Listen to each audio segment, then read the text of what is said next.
नमस्कार बंधुरा आज के हमार रेसिपि होच्छे मसुर डाल। रोजगारेर मसुर डालेर स्वाद बदल करते आज के आमी आपनादेर संगे शेयर करब गंधराज मसुर डाल। डाल किन्तु सकलेर बाड़ीतेई किन्तु रोजई हये थाके, किन्तु रोज एकघेये डाल ना खेये एइभाবে एकबार गंधराज मसुर डाल बानिये देखुन। गरम भातेर संगे किन्तु आर कोनो किछुई लागबे ना। एखाने आमी गंधराज मसुर डाल बानानोर जोन्नो 1 काप मसुर डाल निये निয়েছি। एबार डालटाके आमी परिष्कार करे धुए नेब और गंधराज लेबू तो लागबेई। प्रथमे आमी डाल सिद्ध करार जोन्नो जलटा बसिए देब। आपनारा पुरो भिडियोटा देखबेन, आशा करी आपनादेर भालो लागबे। जोदि एई गंधराज मसुरिर डालेर रेसिपि आपनादेर भालो लेगे थाके ताहले अवश्यई एकटा लाइक करे देবেন। और आमार चैनेले नतून बंधु हये थाकले अवश्यई चैनेलटा सबस्क्राइब करे आमार पाशेई थाकबेन और पाशेर बेल आइकनटा अवश्यई बाजिए देবেন आमी যখন কোনো নিত্য নতুন রেসিপি আপলোড করব সবার আগে পাওয়ার জন্য। আমি জলটা প্রথমে বসিয়ে দেব। এই ডালটা বানানো যেমন সোজা, খেতেও কিন্তু খুবই সুস্বাদু হয় আর টাইমও প্রচণ্ড কম লাগে। খুব চটজলদি কিন্তু এই ডালটা তৈরি হয়ে যায়। এবার গ্যাসটাকে ধরিয়ে দেব। ধরিয়ে আমি ডালটাকে ধুয়ে নিয়ে চলে আসব। দেখুন বন্ধুরা জলটা গরম হয়ে গেছে। এবার ডালটা দিয়ে দেব।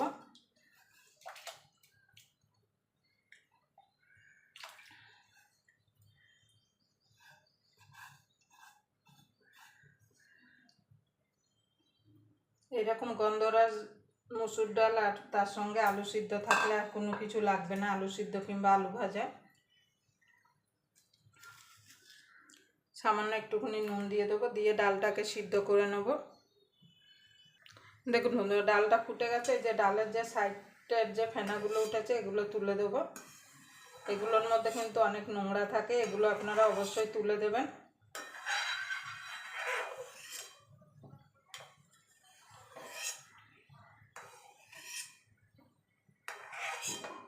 দেখুন বন্ধুরা এগুলো তুলে দিয়েছি। এবার এটাকে আমি ফেলে দেবো।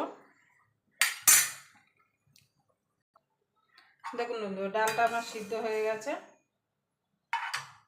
এবার ডালে দিয়ে দেবো হলুদ। খুব বেশি হলুদ দেবো না। এবার নেড়ে দেবো।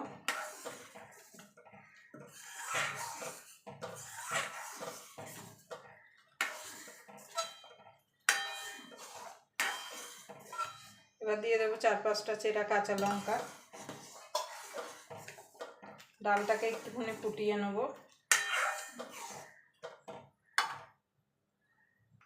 দেখুন ডালটা একটু ফুটিয়ে নিয়েছে। এবার ডালটাকে ঢেলে নেব।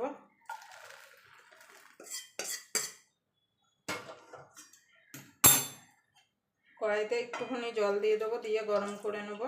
আপনারা অবশ্যই গরম জল ডালে দেবেন, না হলে ডালের স্বাদটা কিন্তু পুরো নষ্ট হয়ে যাবে।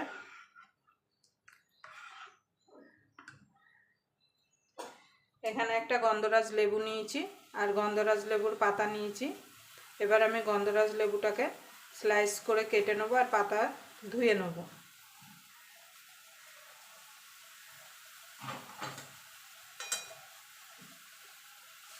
এবার এই জলটা আমি ডালের মধ্যে দিয়ে দেবো।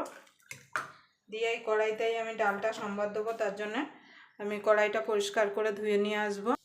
দেখুন বন্ধুরা আমি গন্ধরাজ পাতাটা ধুয়ে নিয়ে চলে এসেছি। এবার ছিঁড়ে আমি ডালে দিয়ে দেবো।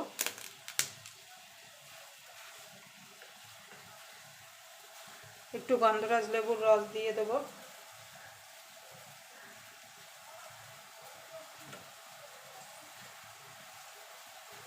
এখানে গন্ধরাজ লেবু স্লাইস করে কেটে নিয়েছি, সেটা দিয়ে দেবো। এদিকে ডাল সম্বাদ দেওয়ার জন্য কড়াই ধুয়ে কড়াই বসিয়ে দিয়েছি।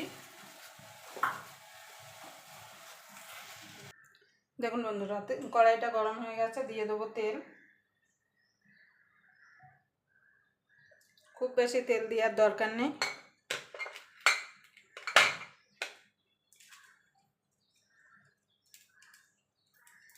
এবার দিয়ে দেবো 2টো শুকনো লঙ্কা।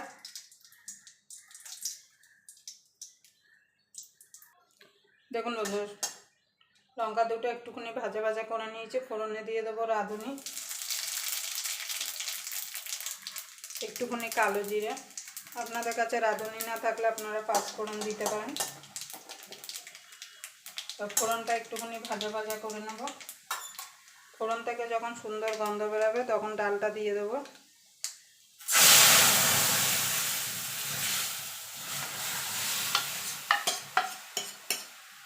এবার ডালটাকে আমি মিনিট খানেক একটু ফুটিয়ে নেব।